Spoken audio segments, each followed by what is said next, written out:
All aboard! All aboard! Oh, hello. I'd like to get on board the train, please. No. No? No. Only thin, flat bits of wood. Oh. All aboard!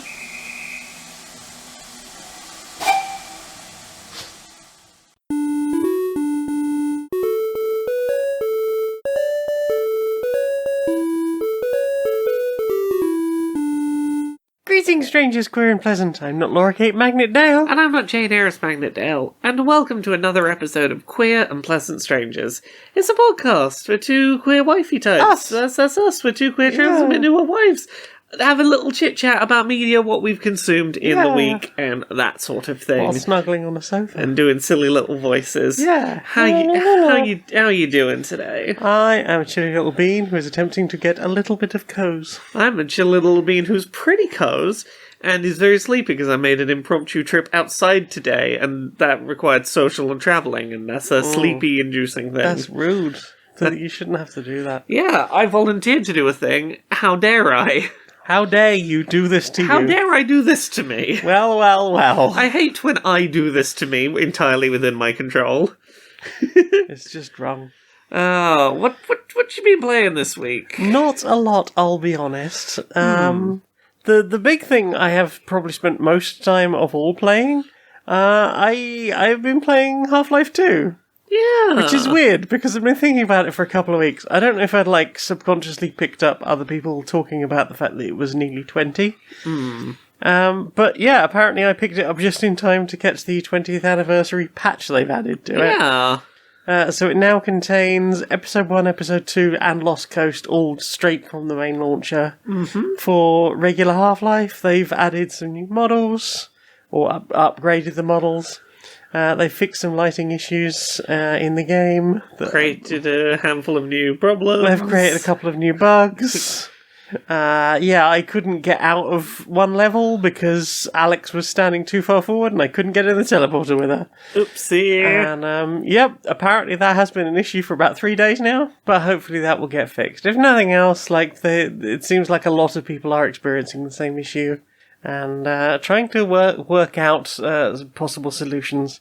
Apparently there's one in one of the episodes where Alex doesn't do something specifically, and it causes, she doesn't get off a train, I think it is, and therefore she never says her line, which means that the next bit just doesn't trigger. Mm-hmm. I'd forgotten how not great that game is. It's aged. It's aged. I'd only played it once. Really, weirdly, I looked at my saves. I found a save from 2012. Uh-huh. I was like, oh, okay, that's apparently the one time I played it. 3D platforming. First-person 3D platforming can fuck off. And there's so much of it in Half-Life 2. Yeah. Especially if anything where, the floor is lava, or you will just plummet and break your legs. Mm-hmm. Or just fall into something. Weirdly, I found the bit where you go under the bridge way more manageable this time than I did the first time I played it.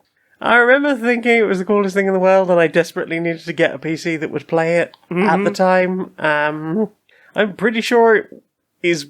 20 years, so it must have been 2004. So, I definitely didn't play it when it came out. It was already dated when I got it. Also, the number of times where I felt like I've got completely stuck in an area and just realised there's a tiny doorway at an awkward angle that I just haven't noticed. Yeah.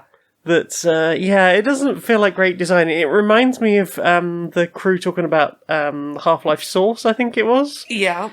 Or Black Mesa, whichever one of those remakes it was of the original, talking about how they'd slightly rejigged some of the level design, so that you would be pointed at a thing, and you would see this is the effect of that action.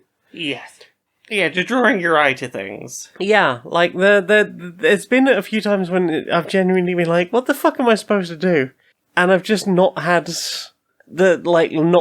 not been drawn to whatever the specific thing I was supposed to be seeing. Yeah. And sometimes it's just I was standing at just the wrong angle, or I came at something at slightly the wrong direction and just did not see the exit. Yeah. It is a game that very clearly moved the industry forward in really important ways and was a big deal for its time frame, but that was very quickly followed up by things that took the lessons it's learned and iterated on them in things that I think hold up better than it. Yeah. I think Portal holds up way better than it. Oh, couldn't agree more. I think Portal stands the test of time very well. Yeah. I don't think the engine stands the test of time very well. It does the trick. Just about, yeah. It's, there's something about the menus in that just feel very functional. Yes. I do appreciate, apparently they've done some stuff to mess with the UI, or change the UI slightly, so it works better on larger screens, and certain weapons don't do weirdness when you're using an ultra-wide monitor. Yeah. So that's nice to know, and hopefully they will fix the bugs. But yeah, I have revisited Half-Life 2. It's fine. Yeah. It doesn't have nearly enough G-Ran in it. Just the most interesting and bizarre fucking character. What about you? What have you been up to?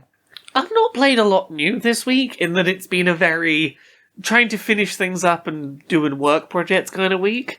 But I did start playing. I've played a little bit of Lego Horizon Adventures. the Lego game based on Horizon Zero Dawn, the first Horizon game. Yeah. It's an interesting game. Visually, absolutely captures the look of Lego pieces very, very faithfully. Gorgeously lit. It is a wonderful game to look at. What are you playing on? So I've mostly been playing on PlayStation. I do now have the Switch version, which seems pretty neat. Like, I'm impressed at how well it's holding up from the little dip in I did earlier today, but I've mostly been playing on PS5. It doesn't have a Pro patch or anything, but looks gorgeous. It's beautifully lit. The humour is enjoyable, but, like, I'm gonna give you one example of a joke that should tell you where to place your expectations. And this is not to say the humour is bad, but it will tell you what level of humour to expect. Right. In Horizon Zero Dawn, the main character Aloy gets this thing called a focus. She puts it on her head, she can see, I can see the path movements of the robot dinosaurs and where they're going to walk, and I can do scanning things. And she gets it in Lego Horizons, and is like, what's this? Where do I put... Where does this go? And she tries to put it on her bottom. It's the first place she tries to put it. Yeah. And I'm like, it's silly, it's lighthearted and inoffensive. It's that level of where the humour is at. She tried to put it on her bum. And did her bum see where the dinosaurs Her bum did not see where the dinosaurs were. Her bum will be unwary when the dinosaurs come. Right. It is well-paced and well-voiced humour. Like, I think there's Did they nothing... get the original voice cast in? From what I can tell, I think it is, other than Lance Reddick, who passed away before this happened. But it feels pretty snappy in the delivery and the pacing of the voice performances. And it's not so overly full of quips that it's like, doesn't give you time to just play the game. Right. The gameplay is a real mixed bag, in that the combat, I think, is really neat. There's none of the melee combat that was there was an option in Horizon Zero Dawn of Forbidden West. Right.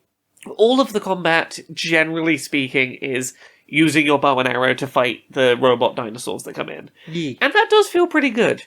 They've made a combat system that's like top-down, isometric perspective, ranged combat that feels pretty snappy, that isn't too precise. There's some nice aim assist options available, which are appreciated. And, like, I've very genuinely enjoyed the combat sections of it. The problem is, outside of the combat, which from what I've seen doesn't feel like it evolves a lot over time, maybe it will, maybe I just haven't gotten there, the sections between combat are very nothing. Right. Not in a way that's bad, in a way that's... You're doing a lot of walking through very nice-looking environments, maybe breaking some things to get some pips. But, like, there's not really anything to do but walk to the next place where there's going to be combat. Right. It's walk through a nice-looking environment, maybe hear some funny dialogue. Just do a walk to where the next gameplay is. Right. And none of that is bad. It's just, it feels like it's just arbitrarily spreading apart the gameplay bits because you have to feel like you've gone on a quest. Right, okay. And they're never too long, but they're just present enough to go, cool, now I walk until when there's gameplay again. A little bit. Yeah. And that's not been enough for me to not enjoy this. I've been having fun go into this with the right expectations. It is a fun, silly little retelling of Horizon's story. It is some fun combat and some nice-looking Lego stuff going on. But there's also going to be periods of time that feel like they were just trying to capture a big journey without having to do all the stuff you fill the non-combat bits of that big journey with.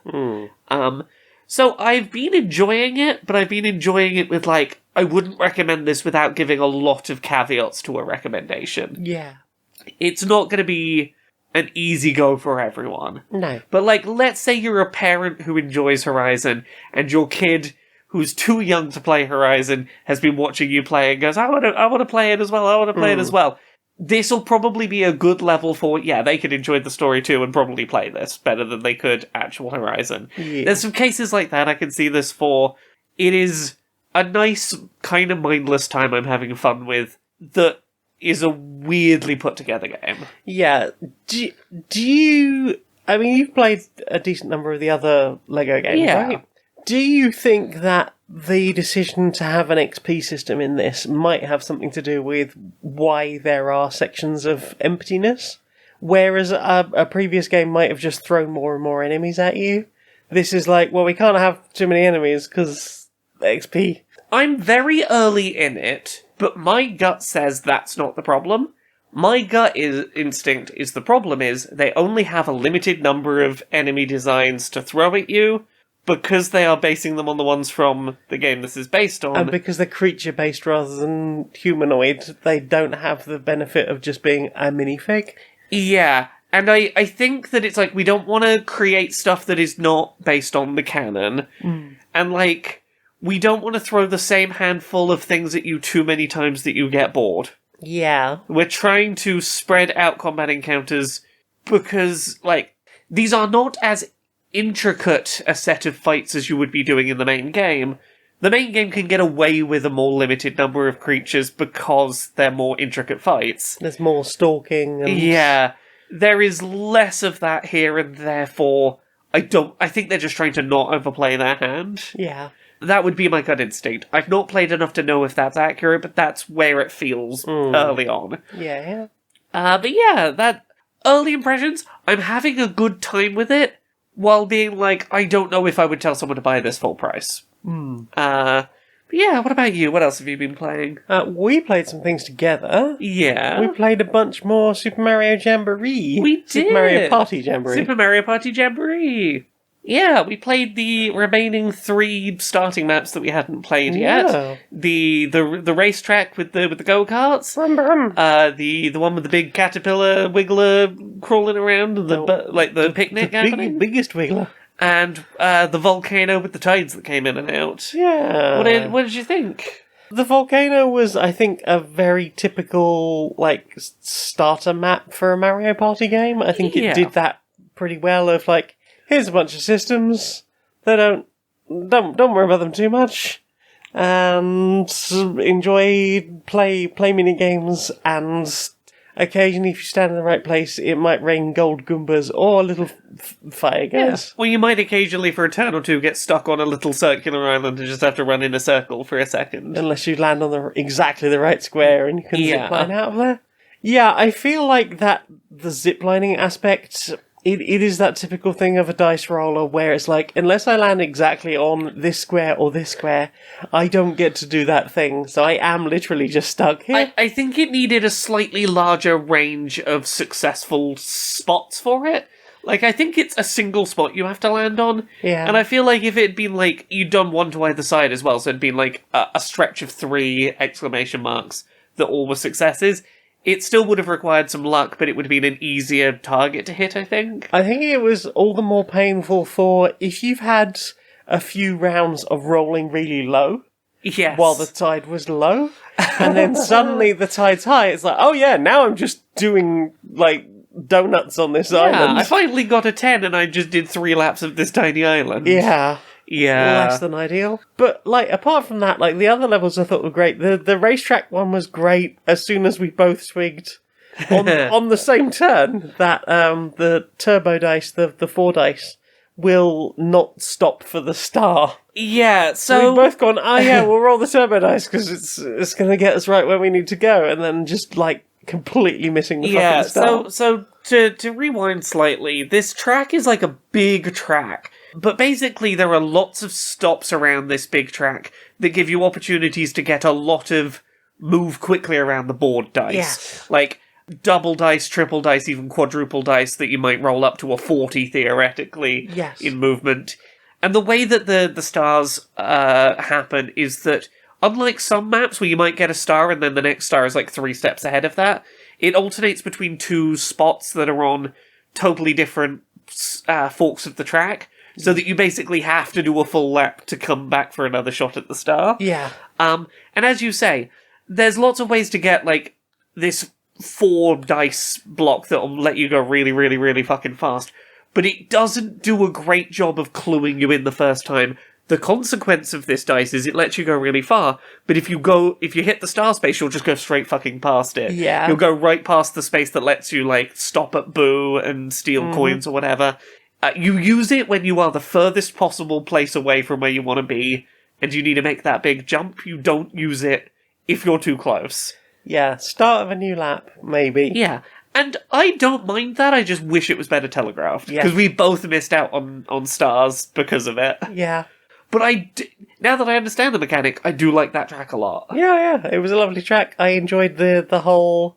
like things that will bounce you further ahead, things that will push you back later on in the game. And I feel like that was probably one of the first games we played where it really felt like we were getting like what I would consider a proper Mario Party of like a good number of stars coming out, a good amount of like the stars moving around because everyone's fucking each other over. Yeah. Whereas, like, the shopping mall one we played, yes, we played a 10 rather than a 15. Yeah, we played all 15s on the 3 other tracks. But we played the 10 on the shopping mall, and that felt like, I think there was like 1 star, maybe 2 in the whole game. I don't think it helped that the first star spawned at basically the furthest possible place it could have done. Although we didn't understand how the elevator worked initially. Like, we could have gotten there much faster with the elevator if we'd understood that. The thing is, you start on that bottom level, you still would have needed to make enough money and get to the position where the star is. I want to retry that shopping centre. I think I understand it better and it might feel better paced knowing some of the things I know about it now. And again, maybe better in a longer play count. But that didn't really feel like it was scratching that Mario Party itch of there's going to be a bunch of stars that are going to come out, they're going to like shift all around the place, and it's barely going to matter. It wasn't nearly as back and forth. No. I still have the same issue after this session that I did originally of the ally thing. Yeah. Because that still doesn't feel great to do like, we're going to do like a 5-minute macro game now. That isn't part of the main game, and if you lose, you've just wasted 5 minutes. There was one of those like mini game, macro game to try and win an ally that I think really crystallized the problem with it, and it was that racing on the back of Yoshi's one, where you got the advantage, so you got a little head start, and we were like neck and neck, but you were just ahead because you have a head start, and you missed one jump and fell down a really big hole. And, like, we felt it in that moment of, like, there's no catching back up from this. Nope. And it was like, oh, this whole 5 minutes has been for naught. Yeah, and not only that, but, like, specifically for that one, the advantage it gave you was I'm going to put 3 bits of fruit that will be like a speed boost right in front of you. But it is perfectly possible for the person or people next to you to just go, I'm having that. I sure did try to have that. You sure did try to have that. Yeah, like it just doesn't feel good. And like landing on an ally spot in Super Mario Party always felt great. I'll say this. There is a moment that maybe brought me around a bit more positively on the allies. And it was the first time I had an ally and I landed on a, really bad Bowser space. And I had to roll the really bad wheel twice. Yes. And I was like, oh, okay. Because, that's the thing that makes me wish it was permanent, is that you make the negatives permanent as well as the positives. Things are twice... You're adding a risk-reward that sticks around. I don't dislike the ally mechanic. I wish there were ways to tweak it, to go, maybe on this game there's no mini-game, whoever gets to them first gets them. Maybe on this game they stick around longer. I wish there were parameters you could tweak with the allies. Maybe there is. We haven't messed around too much with the settings as far as I'm aware. And I think there are, custom things you can do with what appears and mini-games and stuff, but I don't know. It's something to explore, perhaps. But yes, bit more Mario Party Jamboree. What else have you played? Not a huge amount. It's mainly been finishing up stuff that I'd otherwise been playing. I've been doing my replay of Dragon Age: The Veilguard on stream. That has been really interesting because I'm finally far enough into my replay to start seeing some of the bigger differences based on some choices I made. The game's been out a little bit now. I'm going to be fairly spoiler-free in how I talk about this, or spoiler minimal in how I talk about this. There's an early, quite difficult choice about there are two places that need help, and you have to decide which one you're going to help and which one you're going to leave to not have your help. And there are some immediate differences. You go to the place you didn't help, and it's like, oh, I can see the consequences of not helping you and how they're unique to the problems you needed help with. But what I've also started noticing is in the place that you do choose to help, having some variation in quests. Right. Where some of the quest lines play out a bit differently because certain NPCs are still alive or around to be a part of them, or certain NPCs aren't busy doing other things. It changes, how some of that city's quest lines play out, as opposed to just, this party member doesn't like you, or is a bit miffed at you now, and some visual changes to the town. And that's been neat. It's been neat starting to see the evolutions of, oh, I didn't know this many things were being branched by that choice earlier. So that's been pretty fun. Other than that, I've been playing a bit more Mario and Luigi Brothership, which I don't know if I'd started playing when we last recorded this. I don't think so. I think it was the following morning. So, Mario and Luigi Brothership is a Mario and Luigi turn-based RPG / platforming adventure that its opening, hour and a half has been very hand-holdy. It's been... It's one of those games where it's like, we're going to... Your objective's over there, and you try and explore to the side. It's like, nope, it's not time to do that. We gotta go over this way. And it's been very like that for its opening 90 minutes, 2 hours. I mean, Mario and Luigi as a series does try and be like my first RPG, doesn't it? Possibly, but it's doing a lot of I can see there's exploration available, and you've really got to go where we're telling you, and do what you're being told. And I'm hoping it'll open up a bit, because there's stuff I do really like about it. The combat system is fun, if a little fighting my muscle memory. It's one of those RPGs where, when your attack is connecting on the enemy, you press a button, do more damage. Yes. And the way that this works is, there is a dedicated button on your controller that is Mario, and there's a dedicated button that is Luigi during fights. So, let's say an enemy attack is coming in and I want to press with timing to dodge the attack. I don't just have to press to dodge the attack, I have to press either the A button or the B button, depending on whether it's Mario or Luigi that I need to jump over the incoming attack. Right. And when you're trying to deal more damage to an enemy, it's an early example, jump on the enemy's head, get bounced back to the other brother, get bounced back to the enemy to land on them a second time. Right. But in order to do that, let's say I'm playing as Mario, I've got to press the Mario button, the Luigi button, the Mario button. So it's A, B, A. But if I'm attacking Luigi, I have to remember that that's reversed and it's B, A, B, because of who's doing the action in what order.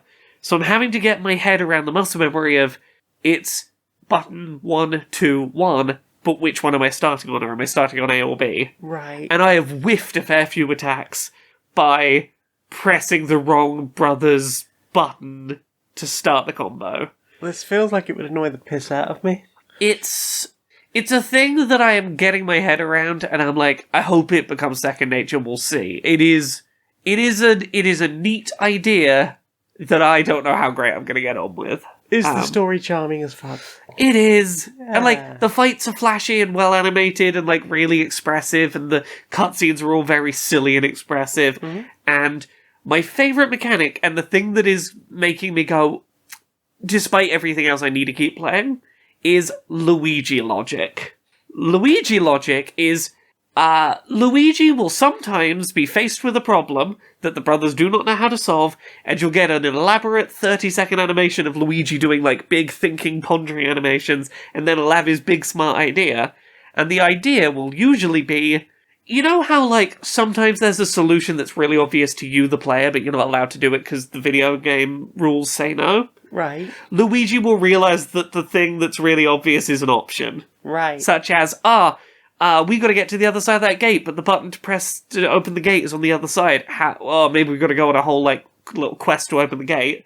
No, Luigi goes, I could probably squeeze through that. And then you button mash to help Luigi squeeze his bottom through the bars, because his bum's a bit big.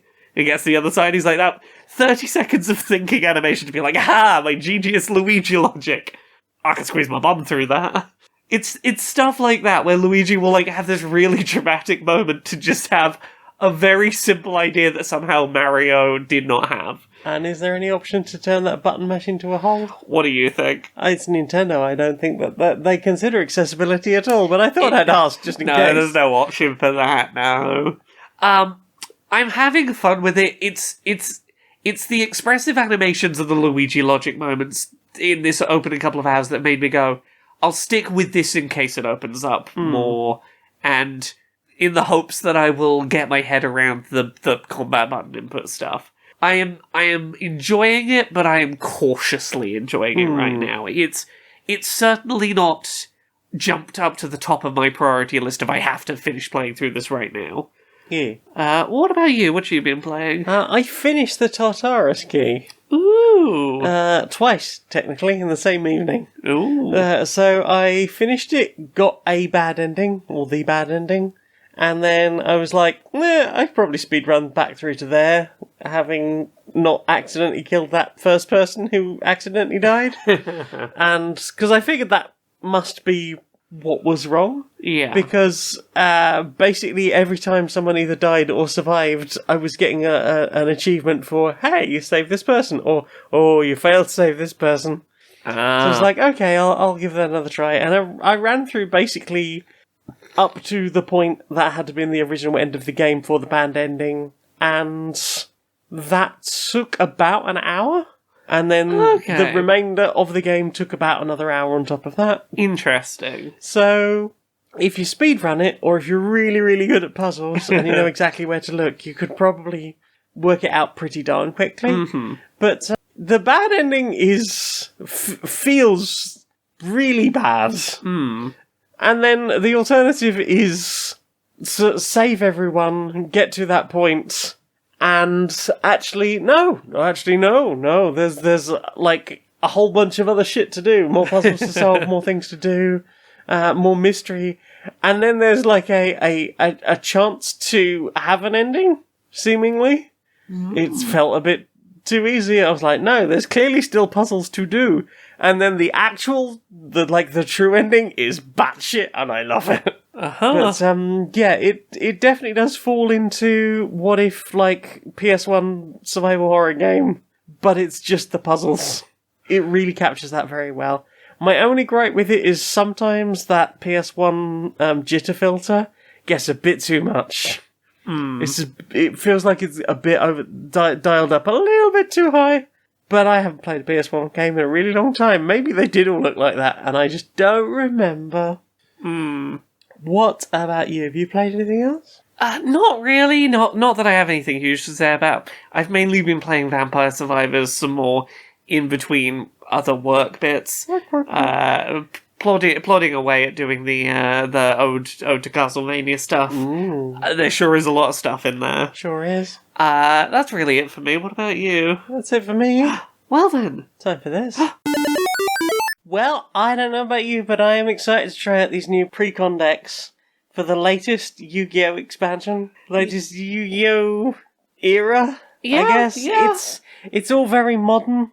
It's all very up to date. It's all very where we are today as a society. Okay, so is this more like sort of futuristic time travel robot-y design sets, or what's the theming? It's really like today. I like, okay, let's just shuffle up and get going. Okay. I am going to play Student Debt in attack position. Oh. And I'll play one card face down and pass. Okay, well, I use grocery bills to force you to discard 2 cards from your hand. Oh, come on. And I follow that up. Can't afford that. I follow that up by activating the field spell Inspection Day. Oh. The landlord's coming round, you gotta reveal your hand to me and let me look at what cards are in there. You can't clean this up, I need that. No, it's fine, I'm not gonna take anything from your hand, I just want to see what's in there so I can work around it. Oh. Well, now you've seen that there is, in fact, mould around the windows, and you're going to report that back, aren't you? Yeah, that's going to cost you life points. Oh, bloody hell. Okay, I'm already down to 2,000 life points. Okay, well, if nothing else, that has tripped my trap card. Ooh. Which is General Malaise. We both lose to 2,000 HP. I thought I was going to have more HP when this triggered. But, I guess that's both of us out now. Well, that's just how it is sometimes. Look, if the duel had gone on one more turn, I was going to activate Seasonal Affective Disorder, but as it is, we'll have to use that for next duel. Modern Yu-Gi-Oh's weird. I mean, it's no weirder than the set that was a bunch of cakes, but they were anime girls. Who isn't an anime cake girl? Right. Okay, come over here, Smudge. Okay, Smudge. I'm gonna just put this extra collar on you, and these little collars I'm gonna put around your feet and your tail. I know, and I know they're jingling a lot. And I'm just gonna fit you with this little backpack that's like a little Bluetooth speaker. And we're gonna put some constantly playing sounds out of it. I know you don't like it.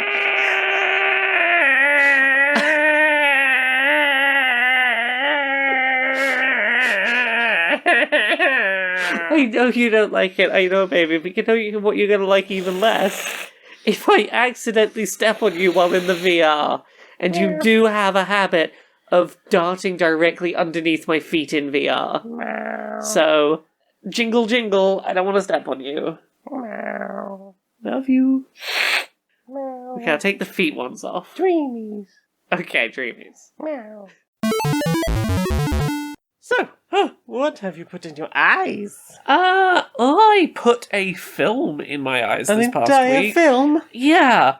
I saw a film at the cinema called Red One, which, yes. I'm not going to say it's a good film, but I had a fun time at it. Okay. Like, it's not high cinema by any means, but I wasn't sat bored and baffled and fascinated the way I was with, say, Megalopolis. If you'd had a child, do you think you would have been a parent who's, like, not totally... Oh, very specifically, this is a film that feels aimed at, let's say you are a parent, and you have, like, a 15-year-old teenage son who is, like, Shadow the Hedgehog level edgy. Right. Who is like, I'm too mature for Christmas. I don't care about Christmas anymore. Christmas is boring. Christmas is bad. It's stupid.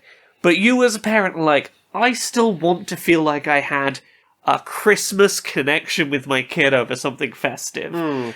This is the film you take that kid to see. Because it is, sure, it's dressed up as a Christmas film. It is a spy action romp with some swearing and some light action violence, but also a nice positive message about relationships between parents and children set at Christmas. Someone has kidnapped Red One. Yes, Father Christmas, Red One has been kidnapped. It is a film about someone who is like, oh, he's naughty, he's a level 3 naughty lister. His whole thing is he's that Captain America. How bad can he be? Yeah, he's Chris Evans. His whole thing in this film is his dad is not in the picture. He's like an orphan as a kid, and like from being a kid, he's been really good at finding things, people, whatever you want to find. Just not his missing dad. But he's really good at finding stuff, and he uses this for kind of evil purposes to make money. Like, nothing that malicious, but like, he'll do crimes finding things that aren't otherwise findable. That's how he makes his money. And he's got a kid, and he's not looking after... He's not really in his kid's life anymore. But he's very like, it's for the kids, you know, it wasn't planned, and there's a dad in the picture who's a much better influence than me. I just want to stay and not be a bad influence. I'll just stay out of the way. Right. And he steals some coordinates that lead to, like, he is accidentally the reason that Santa gets stolen. But the North Pole are like, you are the best person at finding things. You found Santa the first time for the person who wanted to kidnap him. You gotta go on a mission with The Rock to go beat up some snowmen and go save Father Christmas, who... with an angry polar bear. Yeah. Father Christmas is just like a really jacked J.K. Simmons. They make some choices, this film. It is basically like it's one of those techno spy films where there is some suspension of disbelief nonsense gadgets going on. Oh, I love the suspension of disbelief nonsense gadget. Yeah, like one of the big gadget MacGuffins the film uses is you can take take a toy car off the shelf in a toy shop and put it outside, and we shoot this beam at it, and now it's a big, real, functional car. Because what the beam is doing is altering the level of reality of the thing it is interacting with. Uh-huh. It's turning up the reality on the toy. I see. And like, there's a lot of shit like this that is like, we're going to explain Christmas stuff that your 15-year-old is like, I know this makes no sense, but it's going to make an attempt to come up with a science fiction logic to this shit. It's kind of charming in how hard it is trying to be a film that teenagers will think is cool. While having some kind of sweet, stuff to its actual plot. It's not in any way, like, it's not written in any kind of way that's going to surprise anyone. It at times is pretty heavily product placement filled in the way that many Christmassy things end up being. But, like, the things I dug about it had, like, a good pacing, and, like, when they had jokes, the jokes, like, were delivered pretty well.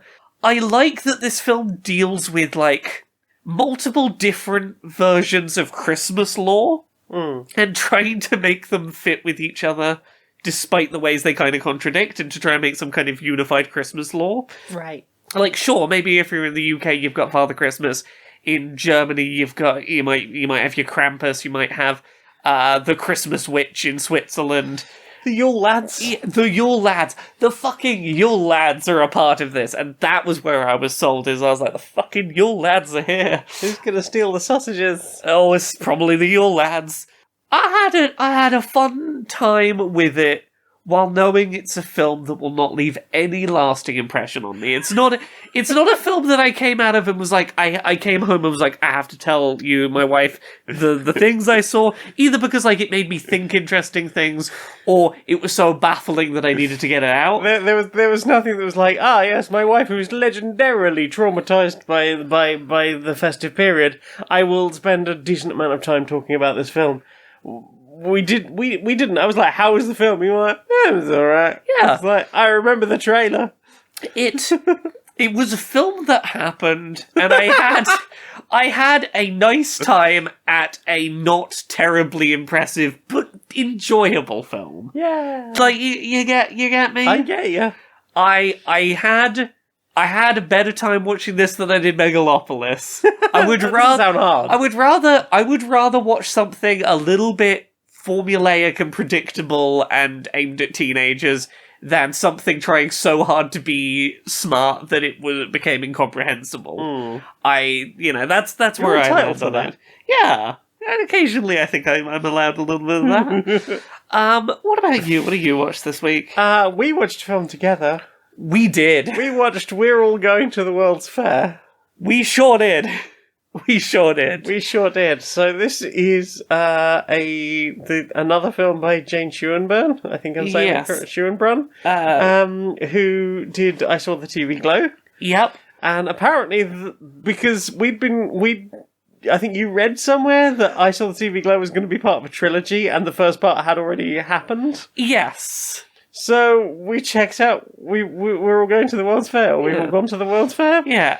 Which is a film from 2021 about a young person who is seemingly left on their own an awful lot. Yep. And they get involved in this online horror challenge thing, like your Bloody Mary type thing. You say, I want to go to the World's Fair 3 times, you stab your finger, you put the blood on the screen, you watch a video that's flashing lights in your face, and you're gonna start changing. It might change you. Ooh, maybe you'll become a clown or a werewolf or something. Ooh. Or you'll get sucked into your laptop. Yeah. But none of that really happens. Or does it? This is considerably more of, like, it's got more of a student film feel than I Saw the TV Glow, but, like, a lot of the things that make I Saw the TV Glow so interesting, you can definitely see practicing engaging with those themes and representations of themes here. Yes. Like, it is another film that is very clearly about finding a sense of self through something happening on a screen, whereas, I Saw the TV Glow is TV show that had a profound impact that you either accept or reject. This is interacting with the internet and collective storytelling and other people online as something that is a part of a journey of working out who you are and what you're going to do with who you are. In ways that are interesting, but definitely not as easy and overall recommend, I think. Yeah, I think if you are somebody who likes picking apart a student film, or like a really artsy film, you will probably get more out of it than somebody who's just like, I go to watch a film because I want to be entertained, and not to have necessarily deep thoughts. Maybe, it will tell me something or teach me something, but it needs to be way plainer than anything in this film. I know a lot of people who would walk away from this film and go, what the fuck was that about? You've got to... Nothing happened. Yes. If you're going to enjoy it, you need to be the kind of person that's going to sit there and go, cool, how much of this do we think was literal? How much do we think was not? What evidence is there this way or that way? Yeah. What do we think that's metaphor of? I came out of this going, I'm not entirely sure what just happened, and then we talked about it for like 15, 20 minutes, and I was like, yeah, I agree. Yeah. I had many feelings about this film, even if I didn't entirely get what was supposed to be... I think... What the director's intention was, or writer's intention? I think things it does really well. It captures, like, a intimacy of experience very well by virtue of doing a lot of very close shots of a person interacting with a camera but not with cuts. Like, that moment of, I'm recording to a camera, okay, that take was bad, I'm just talking to myself, I'm redoing the thing, maybe sitting in silence for a sec while thinking before redoing the take. Like, that kind of intimacy, it holds on to really well. Yes. I think it does great work with the awkwardness of being a certain age. I think it does great with lingering tense shots where it's unclear why you feel tense, but they hold that tension there regardless. Yes. Where it's like, I don't know if I'm afraid of something slowly degrading or whether it's going to be a jump scare, but I know something feels wrong. And I think it does very well at painting, like, evoking feelings like, oh god, you are a child of a certain age sharing a lot about yourself on the internet in a way that I totally recognise. Yes, there was a couple of shots where we were both like, I would not have taken this video quite so close to my home. But again, it's the very teenage, I'm not thinking about that way of engaging with the internet that, like, it captures very well. Like, even in the moments where I wasn't sure where it was going or what it was yet, I couldn't look away. Like, this was certainly a film I felt deserved the respect of not second screening an activity with. Yeah. Even if it wasn't until that, like, 10-15 minute chat afterwards that we really puzzled out what we felt about it. Yes. Yeah. Yeah, it's an interesting piece. Definitely a harder recommend than I saw the TV Glow. But, worth a watch, certainly. Yeah. I'm definitely glad I watched it, even if I'm not going to be suddenly going, oh, if you loved I Watched the TV Glow, you have to go watch this. No. But, yeah. Yeah. It sure was a thing we watched. It sure was a thing. Did you watch anything else this week? I read some things. I put some things in my eyes. You did. Tell me about what you put in your eyes. So I finished reading Dark Toys and Consumer Goods, which I talked about last week. Yeah, your sort of techno-horror-y anthology thing. Techno-horror-y anthology thing. My main takeaway from that is I obviously haven't read it all the way through in a while, and I am reminded of just how naive I was, even up to like 15 years ago, to go, okay, there can be a creepy guy in a book. There can be a creepy guy with bad teeth in a book. There can be a creepy guy in a book who happens to be Chinese. All of these things can be the case. Yeah. But when you put them together in a book where almost nobody else's ethnicity or place of birth has been mentioned at all. Yeah. And couple it with the location of that person in Soho, in London, it definitely feels more tropey / possibly stereotypy. Yeah. And yeah, like stuff that I am better at spotting these days. Yeah. And going, that didn't feel good.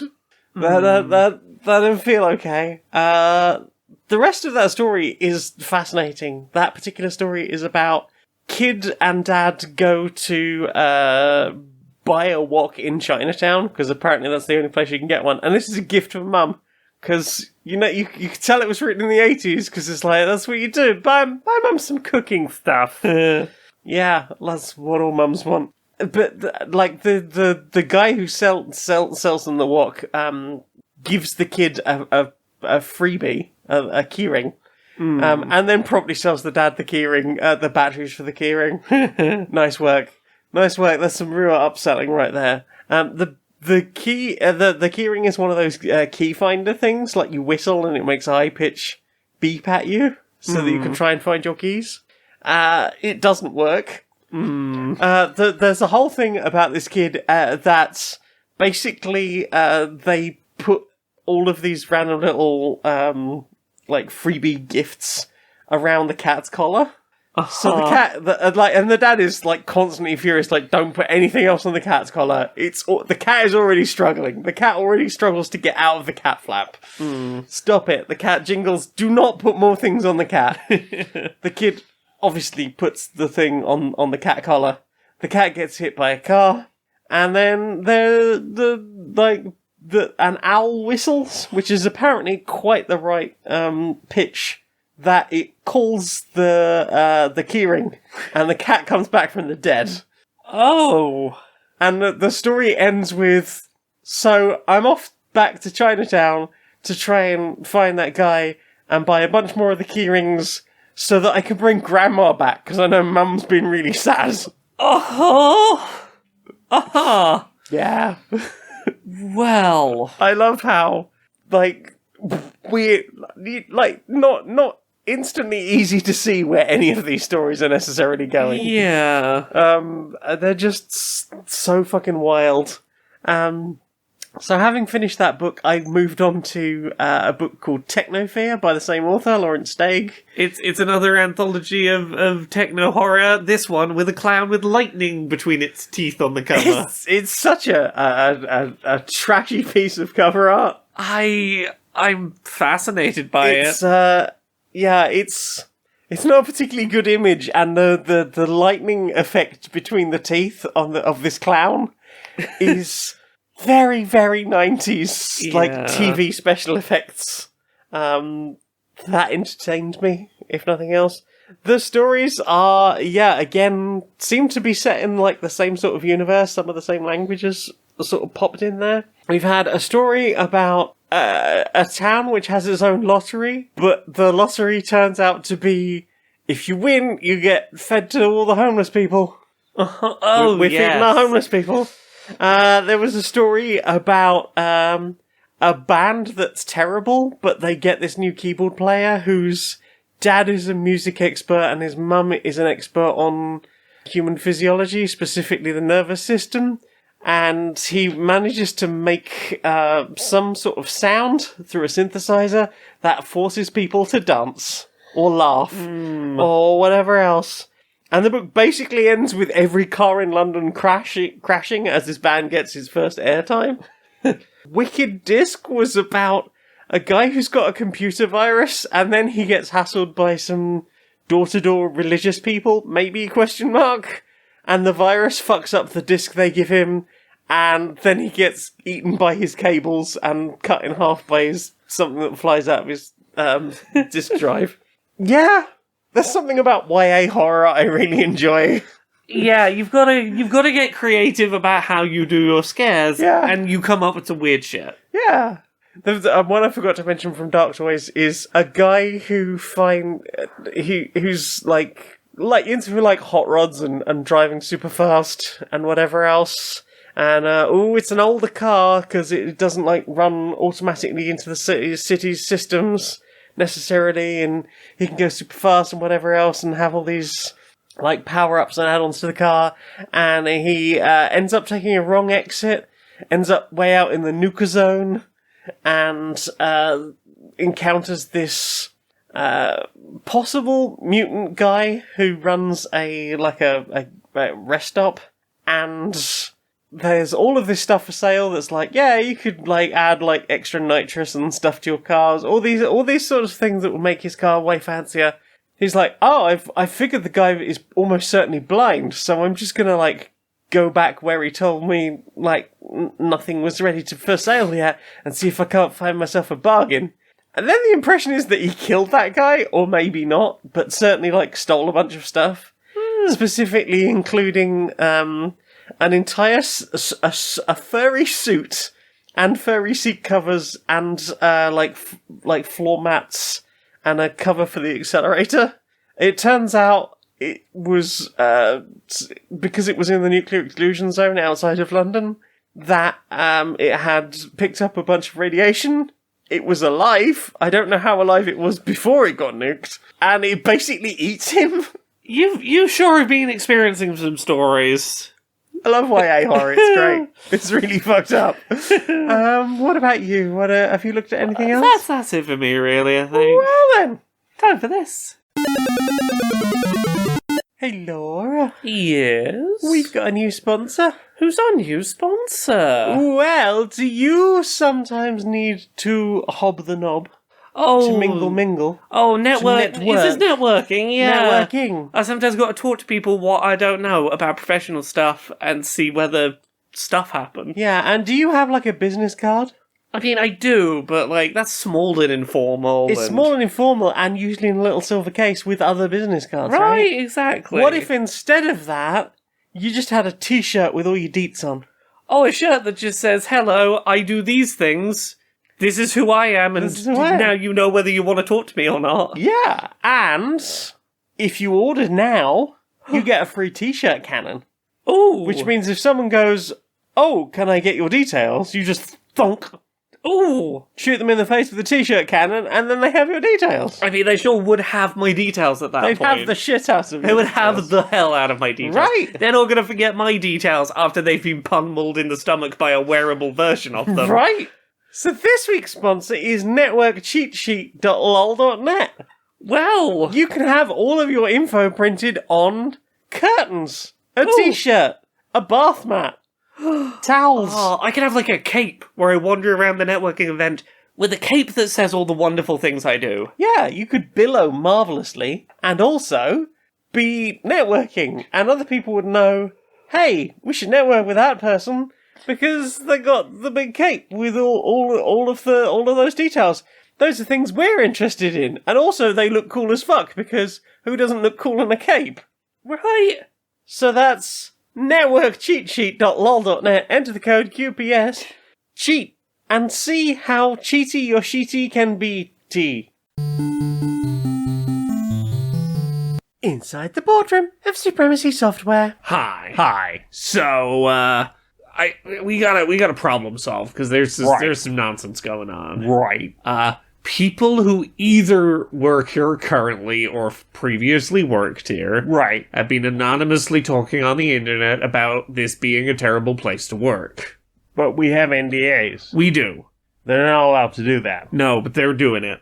Right. So we, hack into their mainframe and steal all of their information, and then I've got the boffins trying to work out how to do it, but apparently, just doing it from a VPN and being anonymous, it's pretty easy to post anonymous stuff online. Right. But, that makes it harder for us to catch them. But it does present us with an opportunity. Right. It also makes it so that their accounts less credible. Because they're not doing anything that proves, who they are. Yeah. So, my thought is we play the same game. We start posting anonymous stuff online saying how great it is to work here. Yeah. And, we could even put some evidence in that of having worked here, because, we work here. Yeah, we work here. Who's going to get us in trouble for NDAs? There's no one above us to shout at us. Right. So, we could at least post evidence that we work here and say it's great. Because, I don't know about you, I do genuinely believe it's great to work here. Yeah. I make so much money, I get to shout at people, sometimes I get to break out the Union Buster. Right, it's literally, I cannot imagine a world in which I wouldn't want to work here. So it'd be so easy to just say that online. Right. But, anonymously, so that people don't, know it's me, because, of course I love working here, I get money. Yeah, you are a fucking genius. I know. So, what have you put in your ears? The main thing I've been listening to this week, because I'm going to see them in concert in, I think, February next year, is I've been remembering the music of a band that I was very into in, the mid-2000s, called Rise Against, who apparently have been continuing to put new music out. I've listened to a little bit of their new stuff. Yeah. This is a band that, in 2004 through 2006, when I was, really listening to them, were putting out songs with such themes as, maybe, the Iraq War's pretty fucked up, and we tell soldiers that they're going to go do a good thing, but while they're out there, they get slowly desensitized and more willing to do horrible things to people in foreign countries because they're told, I don't care that that's a child, they're the enemy, and they're not listening to you while you shout at them in a language they don't speak, you better fucking shoot them. And then you come home with PTSD being like, I was going to come home as a war hero. Is that what's happening? Why do I feel so fucked up? That is a song called Hero of War that they did. You put that alongside such songs as Prayer of the Refugee, which has a music video that is entirely about, the child slave labor that goes into all of the things filling your supermarket shelves. Such songs as Savior, which the video for, I believe, is an American suburb getting flooded in global warming being what it is, and having to camp out on the roof of their home, hoping and praying someone will come save them. Yeah. Shit like this where I'm I was 13, 14 when I was listening to them. I was they were a pretty good band to be following at the time. Other tracks of theirs that I've been listening to recently, I've been mainly listening to their, 2004 through, 2011, 2012 stuff. Satellite, Make It Stop, which was their anti-homophobic bullying anthem. Re-Education Through Labour. Those are all some real good tracks from that sort of era that I very much dug. They're a very good, fast-paced, high-energy, not afraid to get political stadium rock band. Yeah, the sound in several tracks that we listened to together very much reminded me of, Offspring. Yeah, what if Offspring was, a little less on the... I'm not going to say the Offspring grunge, but, there's that little bit of slightly grungy edge to them where this is a little more on the studio polished end of that sound, but they're definitely on a very similar spectrum. I think the accent is there partly. Yeah, and some of the guitar tone stuff they're doing. Yeah. But this is a bit more high speed. It's a little pacier, a little more go with it. There's a new track that they've got out that I listened to that I quite enjoyed called, I think it's meant to be Pain Management, but it's Pain MGMT. That was pretty fun. Yeah. That was the one that you first pointed out sounded like The Offspring. But yeah, that band, I feel really has held up well. Yeah. It's nice. I mean, when you're on the right side of things, it's easy to hold up well. Yeah, it's nice to go back and listen to this band and be I remember thinking they were quite progressive when I listened to them at the time. It's nice to, nearly 20 years later go revisit some of that music and go, yeah, I still feel this is, this holds up as pretty progressive 20 years. 20 years later, it still feels pretty forward-thinking. Is a good... Actually, that's kind of a shame about the fact that we haven't kept up. It's a shame about society, but it's a good sign that, you were pretty on the ball as a band. Yeah. It's nice to revisit that stuff and go, none of this is making me cringe or go, oh, that didn't age well. But yeah, that is a band I enjoy very much so. Haven't seen them play in many years. I'm looking forward to seeing them play again. But if you've never heard them before, go check out some Rise Against. Yeah. What about you? What have you been listening to this week? Not a lot. I have been continuing listening to Terry Pratchett audiobooks. I listened to Wintersmith. This is another Tiffany Aching story about basically growing up, being more witchy, and accidentally getting involved in something that she shouldn't have, and the spirit of winter decides he's kind of into her and starts stalking her with dangerous consequences. When, winter has the hots for you and starts making, snow roses or ice roses or every single snowflake has Tiffany's face on it, and just a lot of snow generally. Bad things happening. But it's an interesting series, and once again I'm enjoying young YA fiction. It's about my level. Yay. It's about my level. It doesn't get too serious, or it does, and it has morals and shit. Hurrah! I love morals and shit. That's the good stuff. More of that. Yeah. What about you? Have you listened to anything else? No, that's it for me, really. Well then, time for this.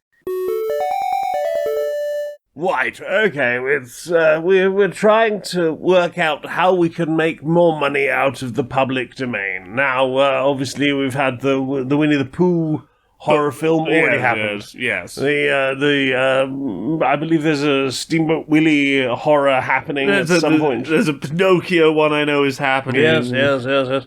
What I think we need to do is look further at that. I mean, obviously, everyone can do a Lovecraft one because it's already bloody horror. Well, yeah. Horrific racism, if nothing else.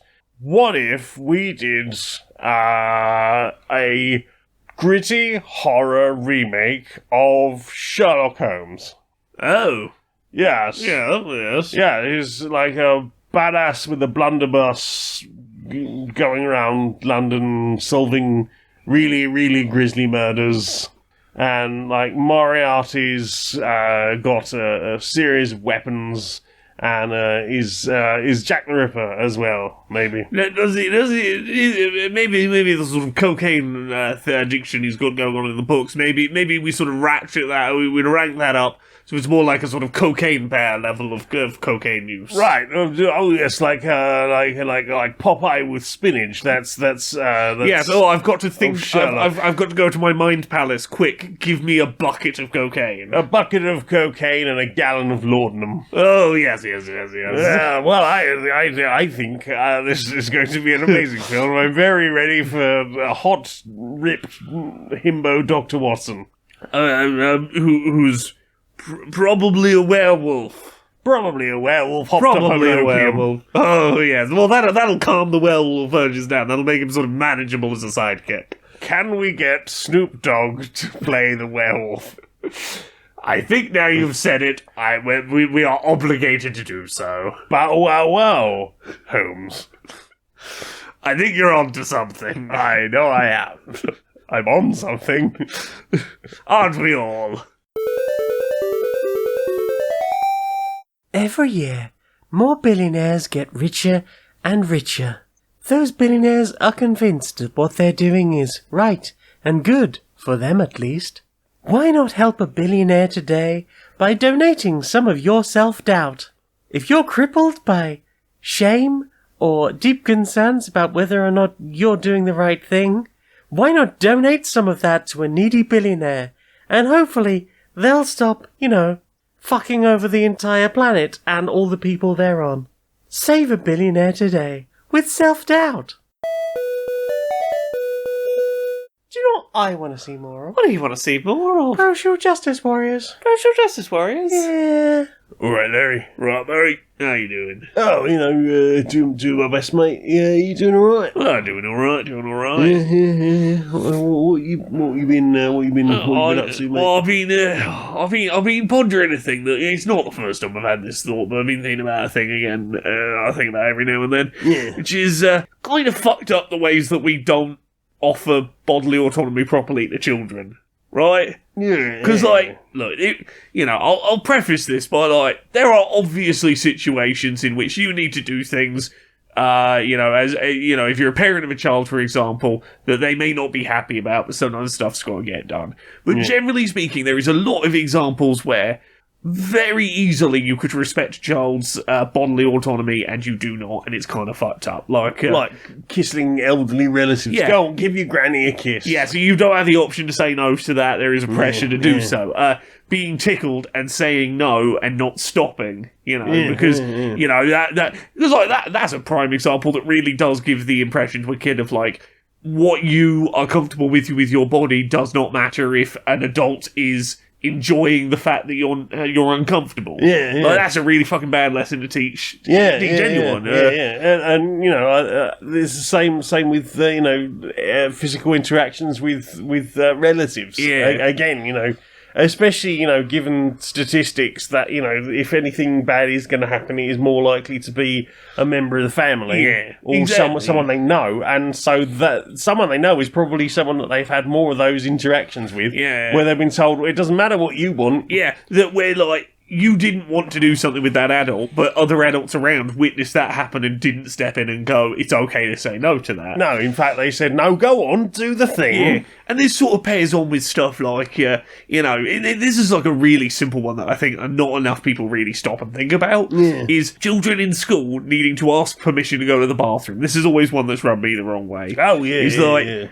a basic bodily function that someone can say, no, you do not have permission to do so. Yeah, and I think that goes even further, to the point where even in universities, there's a whole thing teachers or lecturers who are no, you may not leave at any point during the lecture, and then you get disabled people who are they're I need permissions for certain things, and you get these older lecturers usually who are just no, that's not how things are done in my classroom. Yeah, if you leave more than X number of times, you're off the course. Yeah, and again, you start looking at the ways that this, the fact that we normalise this with children makes it easier to normalise in other situations. What I was hearing about recently is people with conditions like IBS and stuff at theme parks used to be able to get accessibility accommodations to, either, if not skip lines, or queue elsewhere, to be able to leave a line and come back should they need to, because that might be a sudden need that arises. Is that not really a thing anymore? Oh no, the mouse-themed theme park now says if you're in that situation, you're in the middle of a line and you've got IBS and you need excuse yourself, you have to go find a member of staff to go take you to the bathroom, which I don't know if you've ever been in one of those lines. They're not just staff everywhere. No. Like, the amount of indignity involved in ask everyone for permission for you to walk through the line forward to find an adult that will give you permission to leave the line and go to the bathroom. It's like, it's all stuff that starts with children not being trusted to just go, if you need the bathroom, just go to the bathroom. Yeah, like, I mean, especially with the mouse, it seems like that is a whole greed thing. Like, they had... obviously, they had the fast pass system, which then seemed to incentivise them to deliberately make the slow lanes even slower. And then you had, on top of that, additional issues where they did have decent disability accommodations or accessibility accommodations. And then, dickheads on TikTok will be like, I've found a cool hack to how to get to all the fronts of all the lines. Yeah, that is... Or how to get a wheelchair, wheelchaired straight through an airport because I found a cool hack. Yeah, that's... And, that ultimately fucking over actually disabled people or people who have accessibility needs in all sorts of different situations. Yeah. And now, those accommodations have been lost or changed in such a way that they're just, they're not practical for the people who actually need them. Yeah, and that's its whole own other thing that we can get into. But, a lot of these things start with denying children rights to bodily autonomy when they are at an age and where it's like the thing they wish to have bodily autonomy over is not going to put them at risk. They're old enough to understand the consequences and they should just be fucking trusted in certain cases. And again, I know there's exceptions, but generally speaking, there's a lot of cases where we just do not treat children like they have a right to know their own bodies and to have control over what happens to their bodies. And that's pretty fucked up. Indeed, mate, indeed, yeah. Thanks, young mate. Oh, yeah.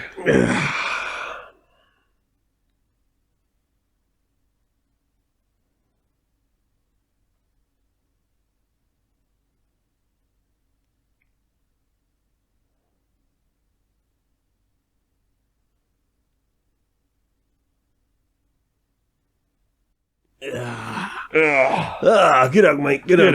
Right, so I think I'll go and pop the kettle on. Oh, sounds lovely. Nice. So, Laura, yes? Where can people find you upon the internet? So I can be found at Laura K. Buzz pretty much everywhere on that internet. The big ones, you can find me on Blue Sky. That's the main place I post stuff now. Yeah. You can find me on Patreon. That's the one that pays the bills. As little as $1 a month over there means I can keep doing all this shit. YouTube, you will this week be able to find a video where I talk about, hey, what is accessibility consulting? What is that thing I've apparently done on some games? How does that work? And I talk a little bit about that. So you'll be able to see that this week. What about you? Where are you at on the internet? Well, I don't have unified branding, but I do have a Linktree. It's linktree.ee/Janiac, JANEIAC. You can find the things I've written, the music I've made, the t-shirts I've designed, stuff like that. You can help support me at patreon.com/StonedMonkeyRadio. As little as $1 a month is all it takes to really help out, because it's real tough times right now, and very much appreciated. And very much appreciated and very much love to all the people who already support me. Thank you so much. That's it for me. Laura? Yes? Will you sing us out, please, darling? Until next time, be a stranger.